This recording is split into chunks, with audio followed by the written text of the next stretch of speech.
All right, that's my cue. Thank you guys for joining us today. We're really excited to hear this topic on branding Milwaukee for our September Tempo Talks. So we will dive right in. I want to welcome everyone. Thank you guys for joining us for yet again another Tempo Talks discussion.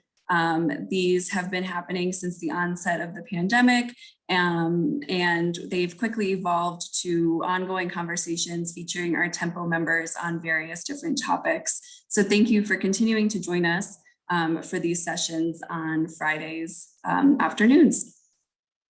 As you probably know already, attendees are muted and your videos are off for these sessions, but we still encourage you to participate through the chat box and the Q&A function. We reserve some time at the end of this session for our panelists to answer your questions. So feel free to pop any questions in at any point throughout the session that you might have for our panelists, and we will answer those towards the end. I am now going to turn it over to Mary Beth Cottrell, who is joining us from BMO Harris Bank. BMO has been our Tempo Talks sponsor since the start here, and we are so thankful for them for allowing us to continue to bring you these programs each month. So Mary Beth.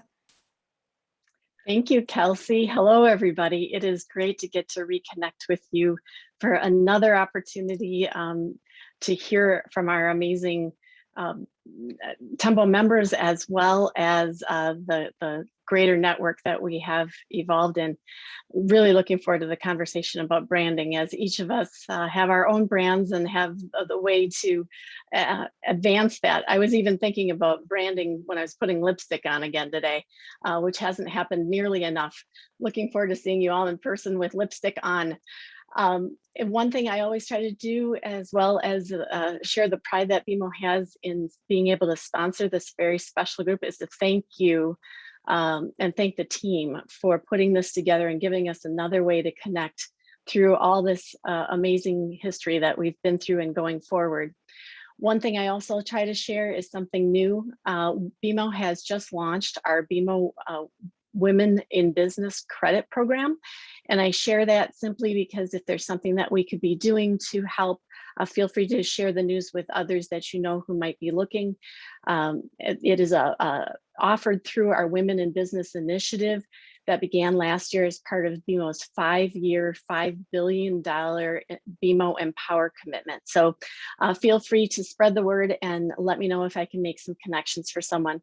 Enjoy. Can't wait to hear about the branding and our continued alliance with raising Milwaukee's and others awareness in the world. Have a great day and a wonderful, beautiful weekend. Thank you, Mary Beth, and thank you again to BMO for continuing to sponsor these talks. We are so thankful for the continued support. And now we will dive right into the panel. So I'm going to bring Nicole Halida on screen. Nicole joins us from our programming committee, and she is serving as moderator of today's discussion. So I will turn it over to her to also bring on our panelists and get started on the conversation. Thank you, Nicole. Thank you, Kelsey. Thank you, Mary Beth.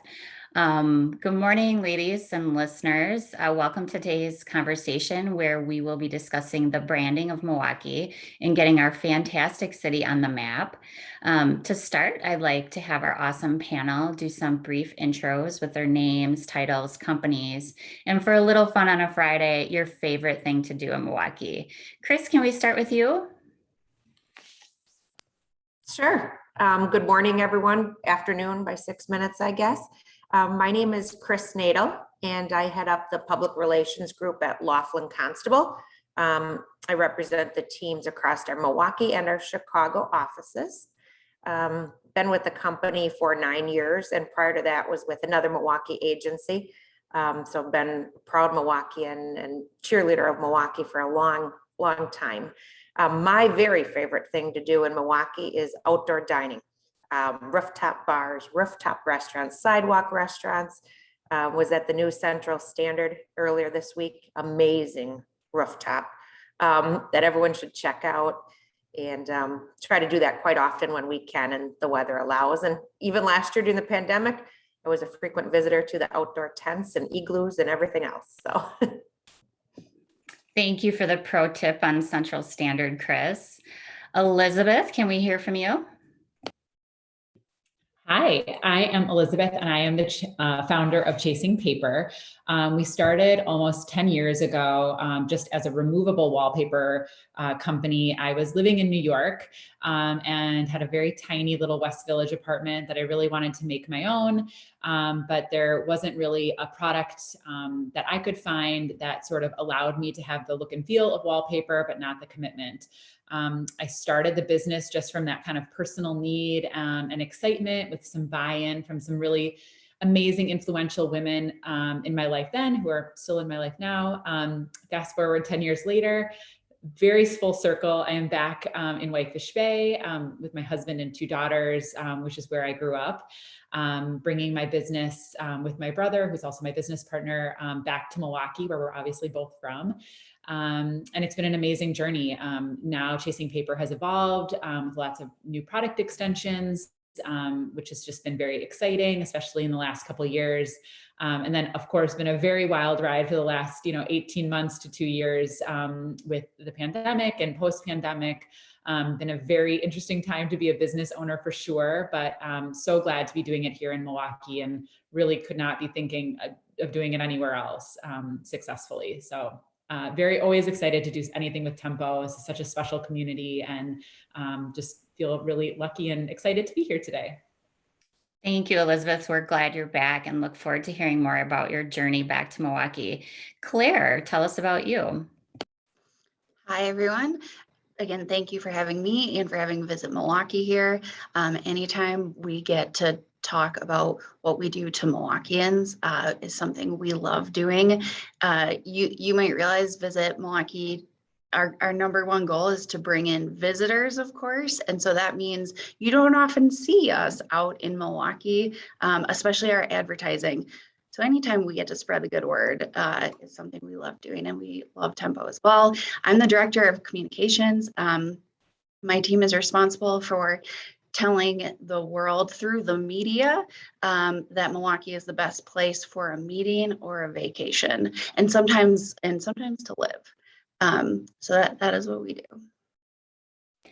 And Claire, what's your favorite thing to do in Milwaukee? Oh, I'm sorry. There are not many places where I can bring my dog, my 2-year-old, my husband, and a giant stein of beer, except all of our county beer gardens. So, there's a good one for every day of the week, but really love Estabrook and South Shore Park, especially. Love it. And Elizabeth, you didn't tell us your favorite thing to do in Milwaukee. Totally. I have 2 very young little babies, 1 and 2. So I am like really seeing Milwaukee through their eyes. I'm starting to do things that I have not done since I was a little girl, like go to the zoo. I just went to the domes on Tuesday with them, which I had literally not been there since I was probably their age. But it's so fun to go back and do those things that have kind of stood the test of time through Milwaukee and see them through their eyes. It's pretty remarkable, pretty special. There's lots that Milwaukee has to offer. So I love those Betty Bryn days when my kids were little. All right, thank you, ladies. So just briefly about me, Nicole Halida. I am the Senior Vice President of Exhibitions and Events for an international trade organization located in Milwaukee. And so what that means is I oversee 2 out of the top 3 largest trade shows in the United States. And so looking at a city is really important, and I can appreciate that firsthand. So we're just going to spend a little bit of time looking to learn a little bit more about your backgrounds and your kind of professional journey, what brought you to your career. So, maybe 30 seconds each on how you got to be where you are. Chris, we'll go back to you. Okay. I've been in the agency world for a long time. And I think I stay because it's a new job every time you get a new client. But before I entered that area, I worked at a nonprofit in Milwaukee, at a magazine, and then I worked as a constituent liaison for the state legislature. So had a little bit of background, and now in the agency world for a long time. So I'm sure you can appreciate our political landscape going on right now, right? It's interesting. Elizabeth? Yeah, I spent my 20s doing a lot of dabbling and trying things out, finding what I did not like to do, finding out what I like to do, kind of giving myself the freedom and the runway to try things and make a lot of mistakes and travel and just see a lot of the world. I think from a very young age, I felt like entrepreneurship was kind of like something that was just sort of made for me. It's like very much my personality. But I certainly didn't like set out to own my own business. It kind of happened through, again, just getting an idea that I saw a need for, and then just working every single day since then towards that goal and just trying to really provide great value for our customers. Our customers look very similar to me, 25 to 45-year-old women living in most major cities. Our biggest constituents are still in New York, LA, San Francisco, but we're working on Milwaukee. So hopefully there's some chasing paper customers in this room today. But yeah, so it was just kind of trying, I think, out a lot of things and kind of finding my own path and then trying to create a company and a culture through kind of those experiences. Well, we'll get you some customers after today, Elizabeth. Blair, 30 seconds on how you got to be where you are. I am from Milwaukee, but I went to school in Missouri for journalism school, then lived in New York for a little bit and worked in book publishing. Missed Milwaukee so badly that I moved home to live with my roommates. Some people call them my parents, but I worked as an editor for Milwaukee Magazine for about 5 years. That filled my head with all sorts of Milwaukee knowledge.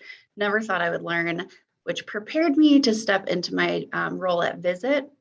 And I've now been here for almost 5 years. Sounds great. Thanks for sharing. All right, so let's get into it. Listeners, please know we are hoping to have time at the end for some questions, and we have the ever-talented Julie Granger from MMAC who will be monitoring the chat in that way. So I guess the reason for today is just really talk about Milwaukee, and we would be remiss if we didn't talk about one of our biggest moments in recent history, which was the Bucks NBA championship this summer. Many were seeing Milwaukee for the first time. I think as Milwaukeeans, we saw that. And so how does an event like this with effective branding benefit the different stakeholders across the board within a community? Chris, we were looking to you for that branding perspective. So Sure. Can you talk a little bit about that? I can, and I can come at it a couple different ways, not only professionally from a branding perspective, and we have done a little work for the Bucks, but most importantly, this comes from my perspective as a basketball fan and a fan of Milwaukee.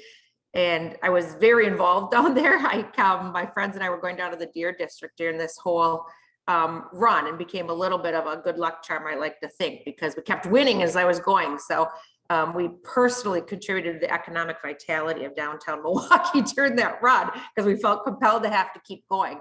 But it kept drawing me in. And that goes to my role professionally as a storyteller. I mean, if you kind of peel this apart, it's so much more than a sports story. And the city of Milwaukee was the backdrop. It was the center of this. And, I kind of, certainly sports fans are following the run to the playoffs. But when you think about the elements of a really good story, or even like a fairy tale, heck, this had it all. I mean, we had villains on the other side that maybe weren't the most popular athletes and that we wanted to beat badly. We had the challenges. Milwaukee is a small market team and we've almost done it before, right? But we couldn't. So what was that challenge and could we get over it this time? There were triumphs. We came back from behind and pulled out wins when we could. I mean, there were major recoveries. When Giannis went down with his injury, I think everybody heard the gasp across Milwaukee and he came back. I mean, it was miraculous in some ways. And here we're doing this all together as a community. The way Milwaukee showed up, guys, and just the pure visuals, and that element of telling the story and how important a visual is for that, the pure visuals that were everywhere of Milwaukee coming together, unifying as one community, cheering next to one another. I mean, that's just like ideal for, a good story. So to me, it was great that we're world championships, but this whole story about key elements of Milwaukee, a great community, come from behind, gutsy, really came through with that victory. And then you add in a little fun. I mean, you got Sheryl Crow and her kids, you know, are big fans. You got the celebrity element. When I look at like trying to find a news story and selling a news story, these are all the news elements you dream of as a PR person, right? And this had it all. And for Milwaukee to just kind of be held up in that story in such a positive way, I think is really just such a gift for us. I went to California earlier this month on vacation and proudly say I'm from Milwaukee, and you wouldn't believe how many people right away, oh, the world championship, you know, it's really penetrated, I think, far and wide. And gosh, let's hope we can keep it going and put the gas on it, you know, win or lose on the court, but as a community, and leverage it every way we can. And even if you're not a sports fan, I was just going to recommend to people on this call to read Giannis's biography. It is amazing as a book and just as a story. And again, not from what he does on the court, but really his love of Milwaukee and the stories of how Milwaukee from all different avenues rallied around he and his family. It's really neat. And as a Milwaukee native, was proud to be one after reading that story. So I think it was just a huge win for us as a city. And now let's keep it going.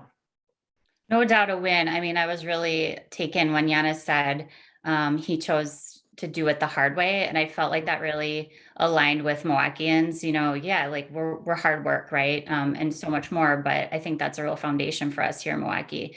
Claire, let's talk to you a little bit. How did the preparation for what was supposed to be a big year for Milwaukee in 2020 really prepare us for this moment?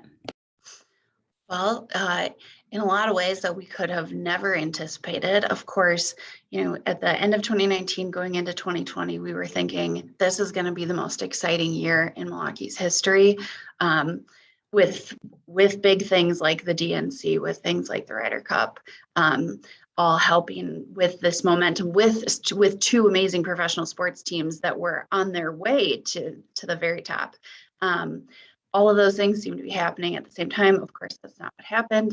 But it did have us thinking a lot about how we were going to, especially talk to media when there would potentially be 15,000 in the city at one time. And I'm talking about that would have been during the DNC, had it not gone to Wilmington.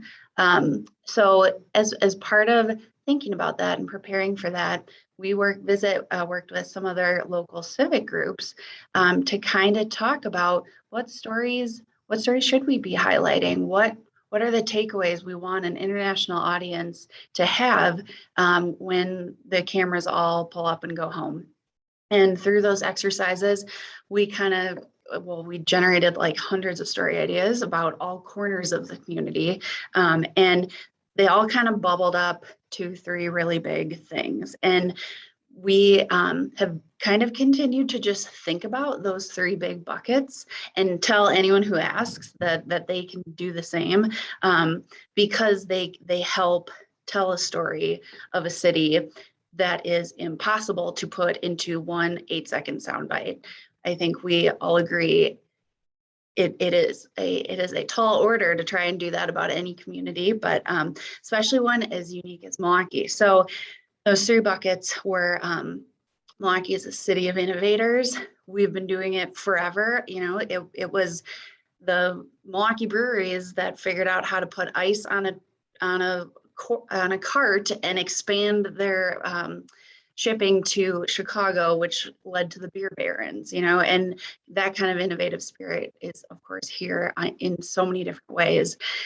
We also just talked about Milwaukee's rich diversity. It includes so many different things, not just our cultural and ethnic diversities. We're an incredibly diverse religious community. There's an amazing level of accessibility that not many other cities have. And then the third was that we have a lot of natural amenities and some cultural things that lead to a certain quality of life that, combined with affordability, is really, can be really impactful for people. So I'm talking about things like our lakefront, the 3 river systems, all of the things that add to the beauty of Milwaukee and add to recreation here. Throw in like our amazingly diverse dining scene. And those sort of things. Those are the kind of stories you can talk about when you're talking about kind of these amenities that make Milwaukee a great place to live, work, and visit.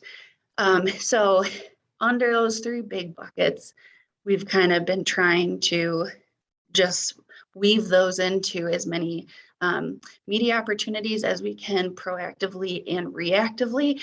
And then, of course, the Bucks playoff run fell in our laps and tied together all of those things. The visuals, those cameras showed night after night of the Deer District, spoke to every single one of those things.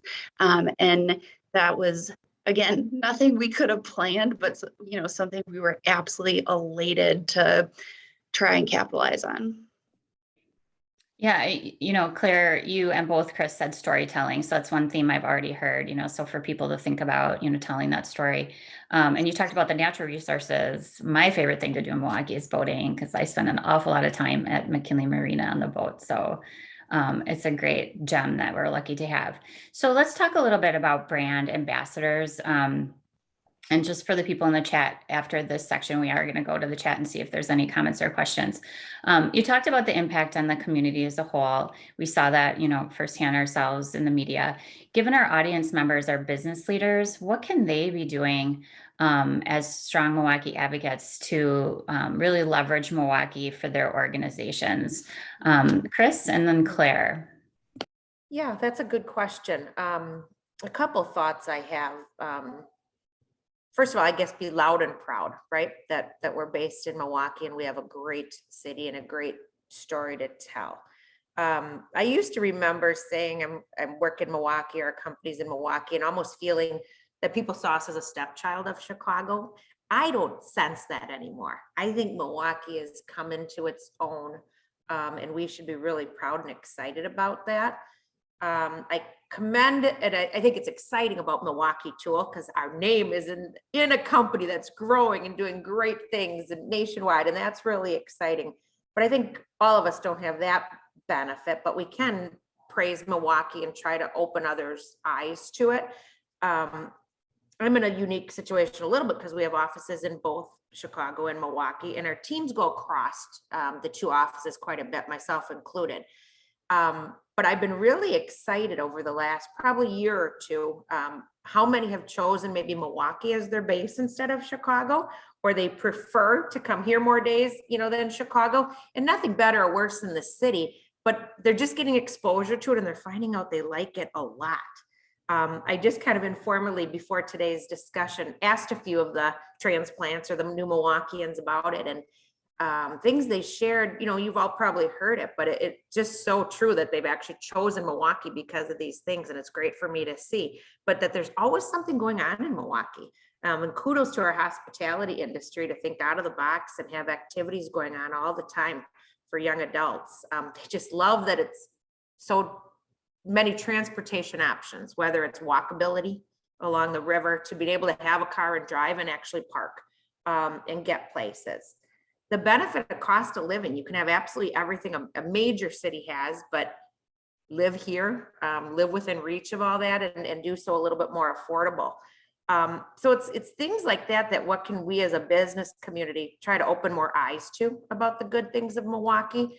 And I know I've had some informal discussions with Julie and MMAC about like, how do we help do that and get the business community to come together and get people to come sample Milwaukee a little bit more. And how can the remote work environment that, at least people believe for the foreseeable future we're going to be in, how can that work to our advantage? How can we get the smart, educated people of Milwaukee, where we have such a wonderful higher education system? How can we keep them here? They may get a job somewhere, but if it's a remote job, can they stay in Milwaukee where their friends might be, where there are all these great attributes going on?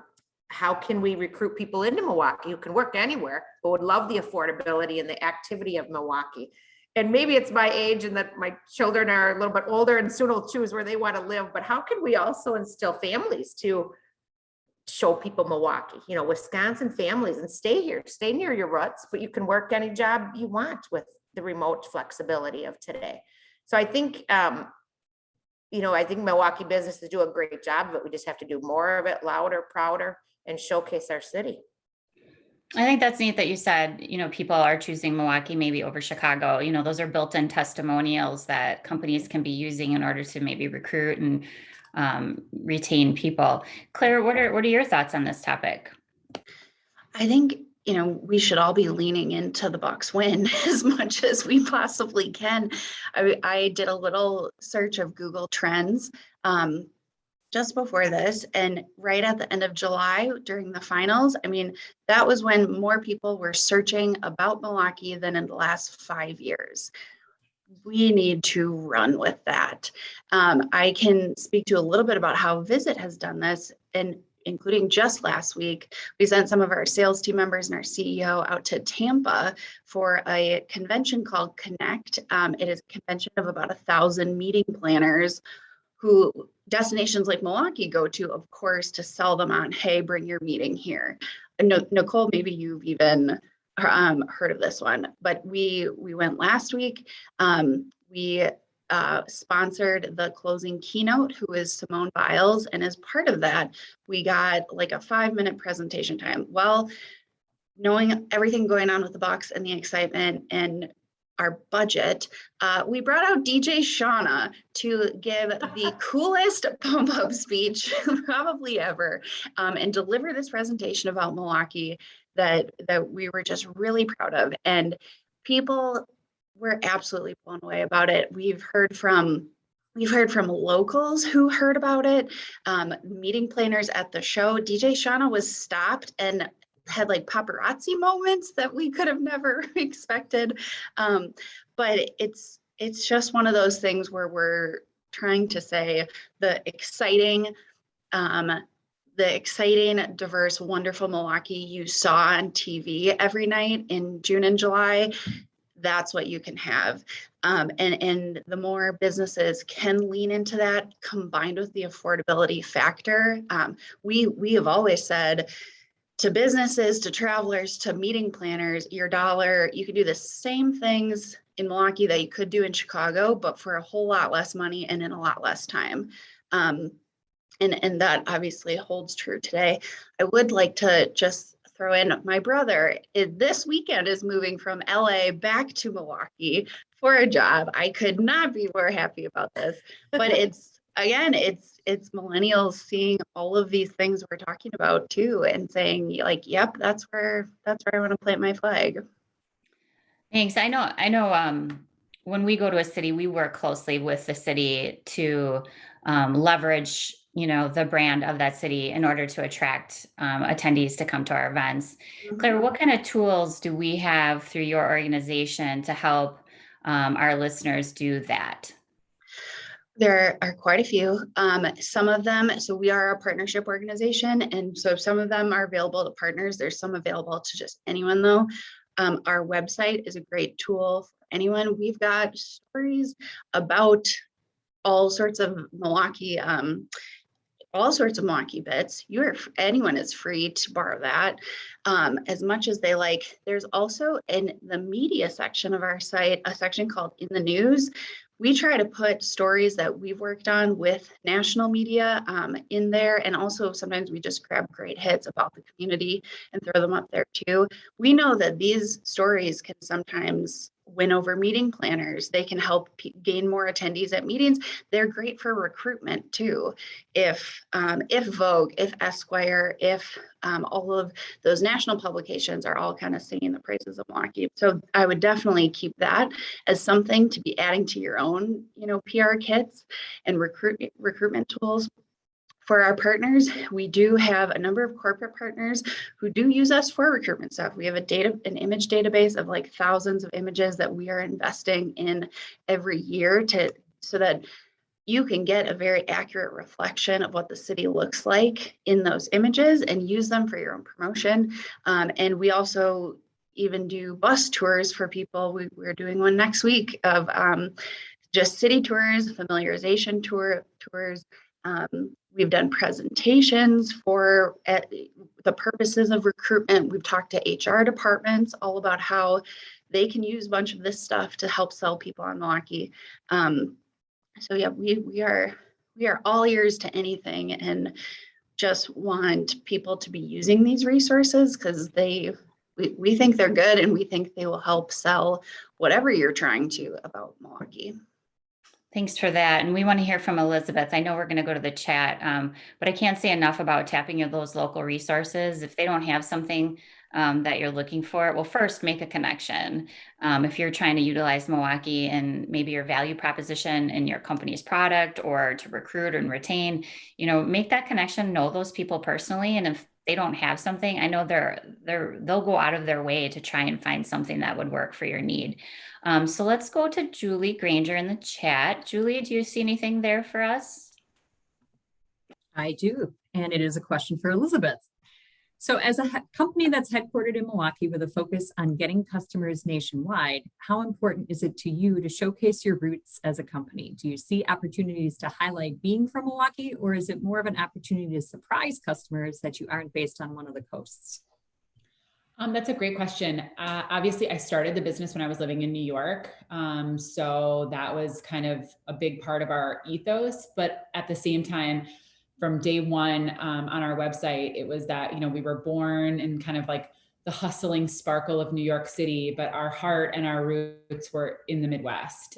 We've always produced our product here and manufactured it here in Milwaukee, which is obviously, Wisconsin is an incredible state for manufacturing. And I think that there was totally transparently, I think we're in a circle of trust here. I mean, I was really scared to move my business from New York to Milwaukee.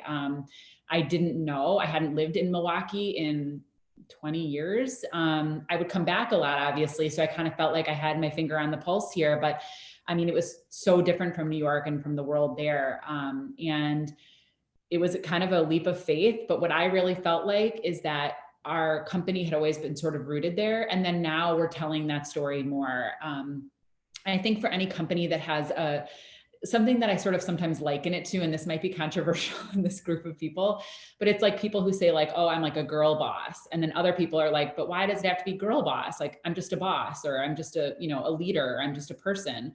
I kind of think it's a similar vein with business, is like, I want Chasing Paper to wow people. I don't want them to care kind of where we're from or how we got there, but I want it to wow them first. Then when you start peeling back those layers, of course, there's more to peel back, right? Like, we are proudly and excitedly here in Wisconsin and in Milwaukee, which is awesome. And it's part of our story. But I think if you're a company based anywhere, truly, no matter where it is, I think in this day and age, customers and and clients are very, very savvy, and they care about your story for sure. But I think the product, the service has to be at the highest level. Like, no one is going to say like, oh, well, they're not in New York, so like the level of service is going to be lessened. Like, you have to be on par with those New York companies, LA companies. You've got to be having the same level of expertise, the same level of service, product,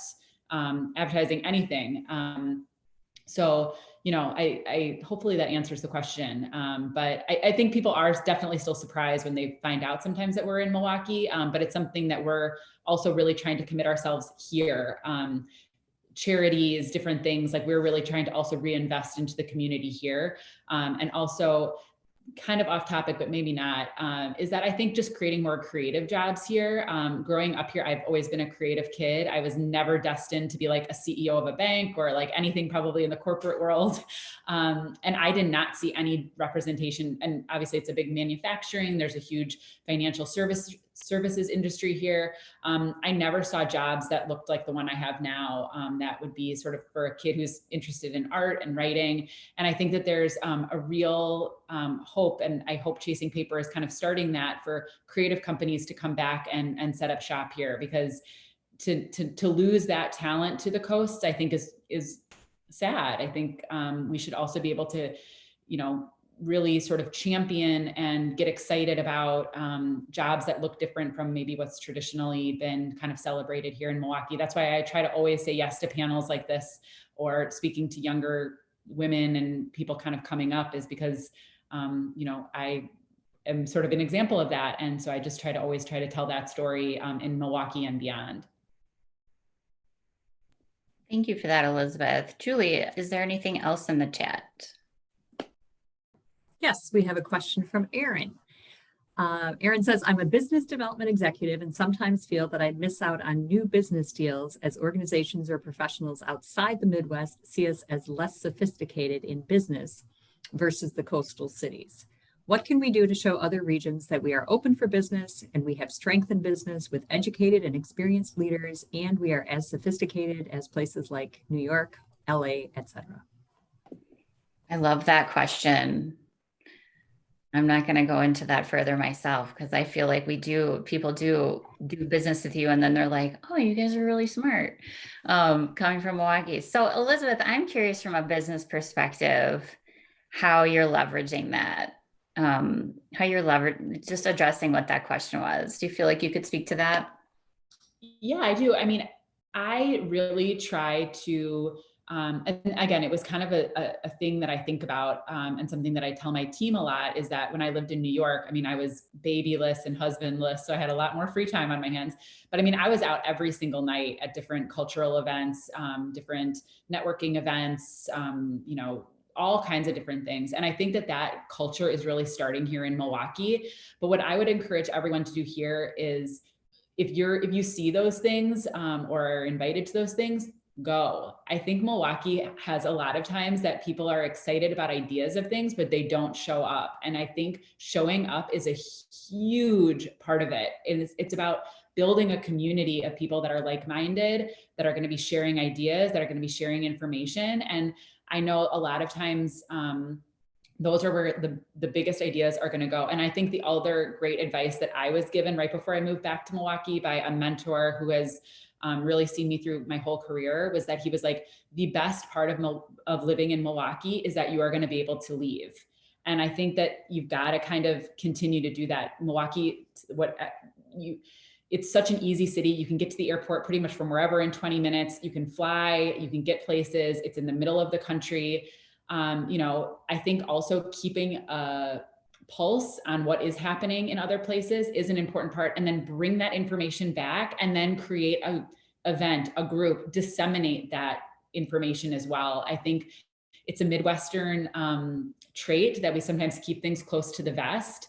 We're maybe afraid to talk about certain topics, but sharing that information is truly everything. It's like how I learned pretty much everything about business in New York, because I just went and I listened to people, and people were willing to share and get together and talk. And, you know, that's something that I really think Milwaukee is just starting to do. And I hope we all really run with it. I think, you know, there's so many opportunities to do that. But also just don't let people, I think sometimes I can feel that way too, that I'm like kind of out of the loop. And I think you've just got to also keep those strongholds, keep your relationships. And then again, take that knowledge and then disseminate it to your group as well, so that other people can be part of that wealth of knowledge. All right. Our other presenters, does anyone have anything they want to share on that?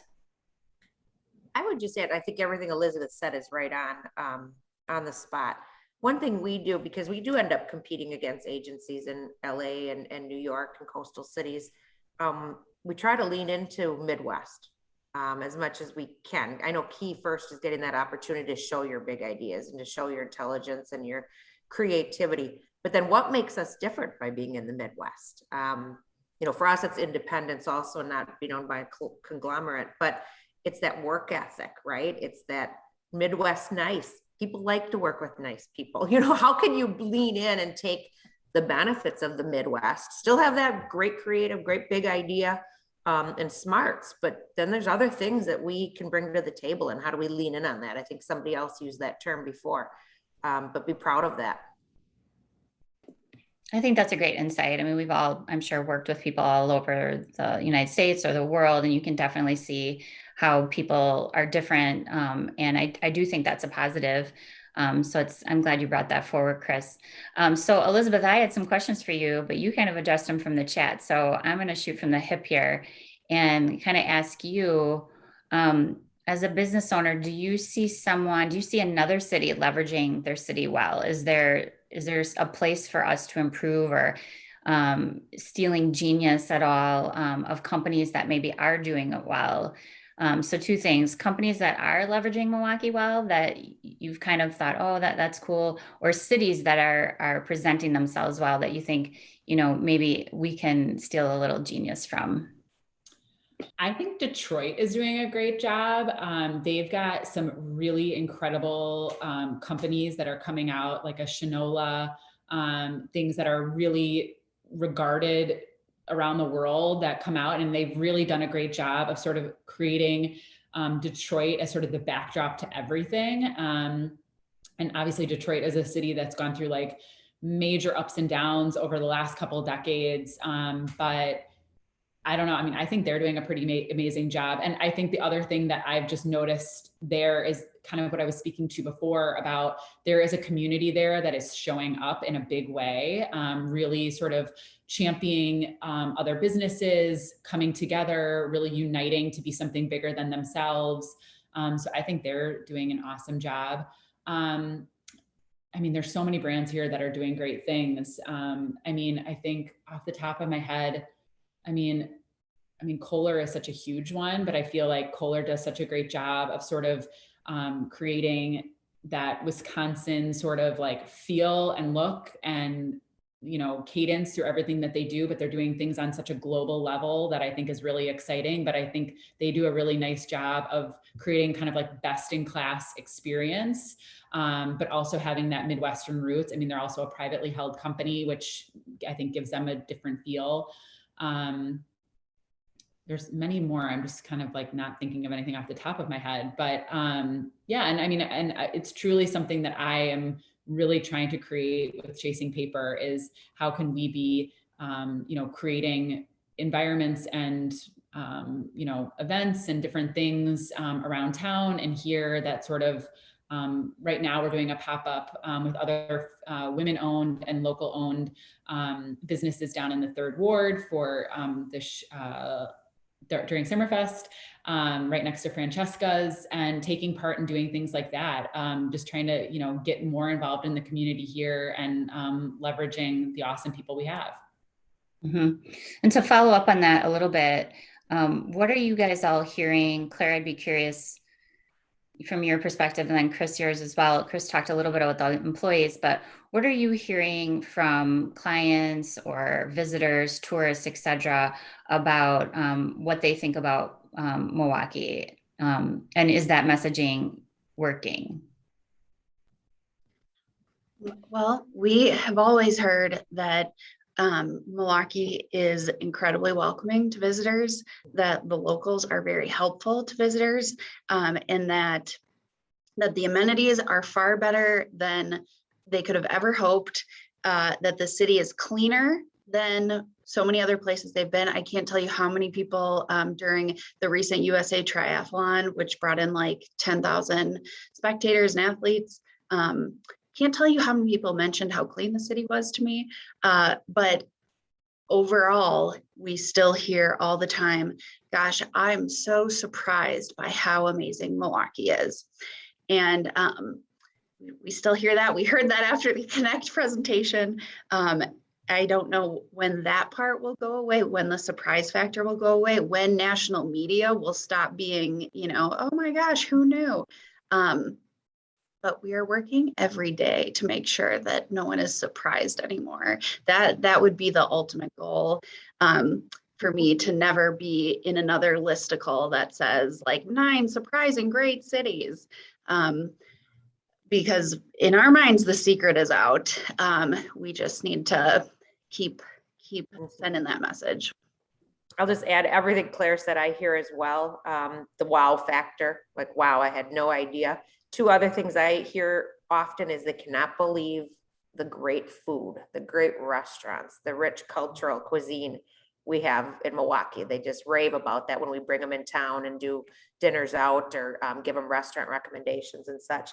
And then our historic architecture. I mean, we have beautiful new buildings too, but the richness of Milwaukee's architecture downtown, we get a lot of comments on that. And I know, Claire, we were chatting one other time. I said, maybe we could turn the wow or the surprise on its head and say, be surprised, right? Come to Milwaukee, be surprised, and turn that to our favor. But I agree with you 100%. It's still a little bit of a surprise. So going back to that storytelling, part of our storytelling is a little bit of surprise and delight. Maybe it is give it a chance. Maybe it's weaving in the hardworking, the clean atmosphere, the food. It's just a great place. I know when we choose cities, I was to a city recently and I was floored. People talk really great about it. I was floored how filthy it was. And I guess I didn't know how great we had it here. I mean, it's a clean city, but you don't know what you have until you go someplace else and you're just like, I don't know about this. So that is a great point, kind of basic, but it is very nice. Okay, so before we wrap up here, well, I do want to touch on one last thing before we wrap up here. What do you think's next for Milwaukee? What's to come given its recent growing momentum and appreciation? I mean, what's on the horizon for the Milwaukee home team? Elizabeth, do you want to talk to that a little bit? Yeah, and I see something in the chat too, just about talking about like racial equity and having more Black and brown people represented in a segregated city. So I just wanted to quickly address that just because I think it's a really important thing. And I can just speak from our kind of little place in the world of chasing paper is, last year during so much civil unrest, I think for people and companies alike, there was a major moment of just sort of stepping back and just sort of recognizing, our place and position in things. Obviously, as a white woman, we always work with women artists, and I felt, and not all obviously white, but there was some diversity within our artists. And I thought, like, I'm doing my part because women are underrepresented a lot of times, within licensing and different kinds of things. And, I really wanted to give them a bigger platform, but I think having more diversity within sort of the people that we're representing and recognizing our platform has been a big 2021 initiative. As we look towards 2022 and beyond, is working with more Black and brown creators. We have 250,000 followers on Instagram. That's a platform.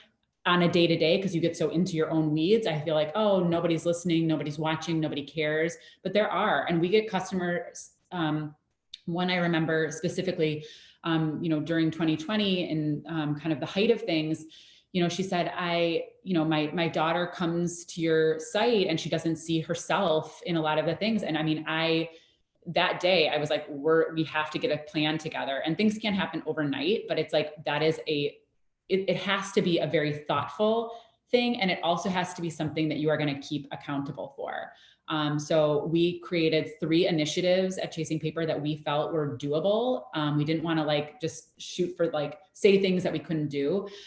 So we are giving quarterly to 2 charities that we feel really strongly about.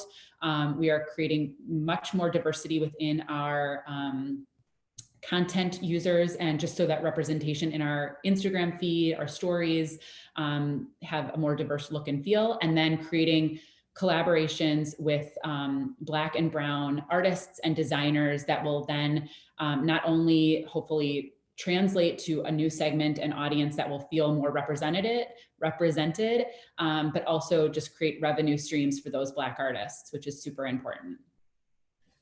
I could touch on this as well. It's a question that we get all the time.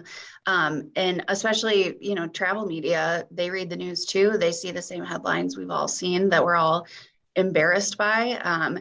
And so, yeah, we get the question a lot. And what I always say is, yes, those realities, these 2 realities exist simultaneously. And we wish that wasn't the case.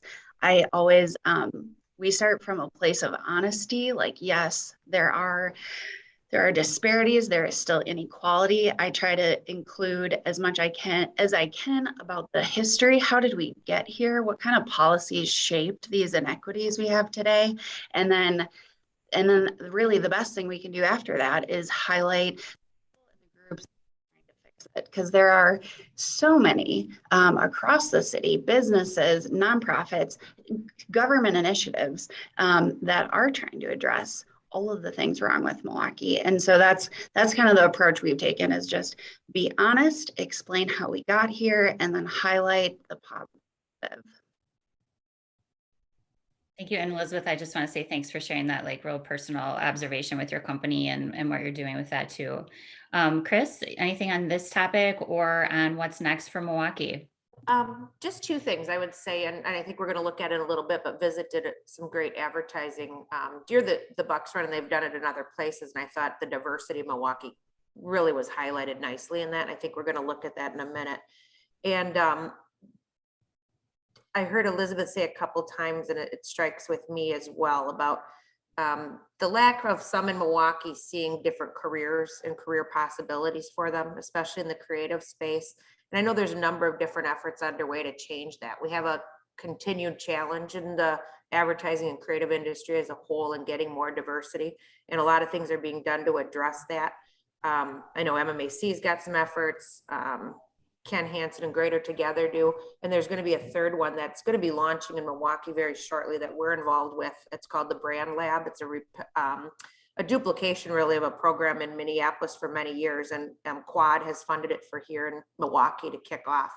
And if anyone's interested in getting on board with that, just reach out to me. I'd be happy to invite you into the initial discussions around that. And the more efforts like that we can get behind, and as Elizabeth said, show up and get involved, the better.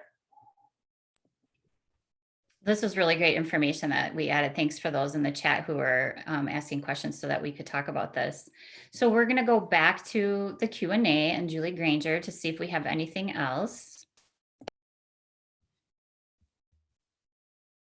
Oh, I think we covered all of the questions that I saw in the chat today. I think this has been a really great conversation.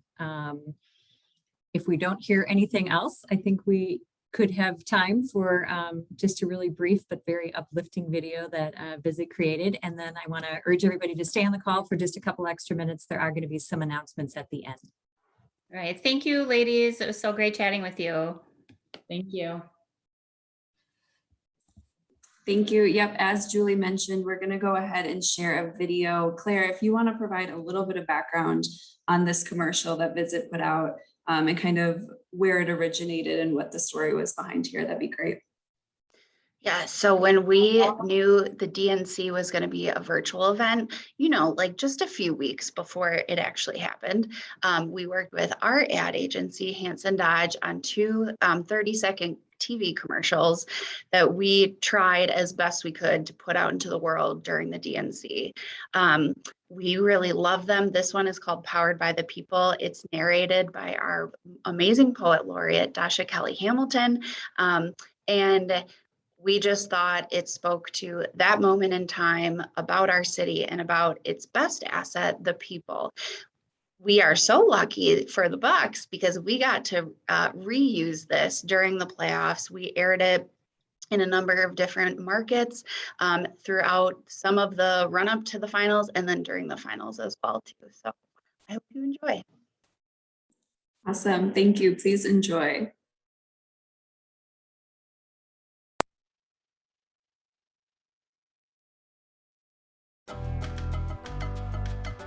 The people of Milwaukee are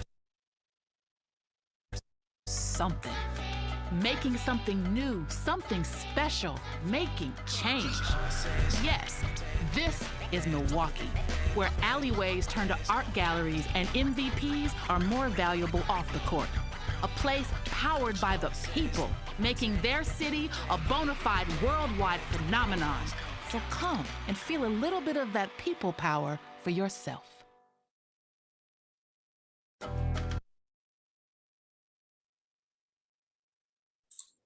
Thank you, Claire, for sharing that with us. It's just a fun way to end this and just feel the power of Milwaukee.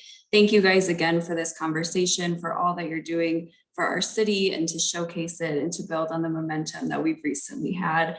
I am just going to close with a few announcements on some upcoming events that Tempo is hosting that we hope our guests will join us for in September and October. So we are excited to return to in-person programming next week for our program meeting. We also have a virtual option available. So we encourage all of you to register for that. conversation on the future of the talent pipeline. We have an all-star panel assembled for that conversation. Starting in October, we're bringing back our professional development series workshops. This will be an in-person event the morning of Friday, October 1st, where we hear from Hector Colon on his 5 virtues. We also have a Tempo Talks next month happening virtually on personal giving, featuring 4 Tempo members from various nonprofits in our organization. And then we return again to in-person programming October 21st for our 3rd Thursday program. That should be Thursday, not Friday, with a fireside chat with Julia Taylor. So all of registration is open on our website, tempomilwaukee.org, and we invite you to join us. Thank you again to our panelists. Thank you, Nicole, for moderating, and Julie for moderating our Q&A. Thank you to our programming committee for helping us put this on, and to BMO Harris Bank for being our sponsor. I hope everyone has a great weekend. Thank you again for joining us.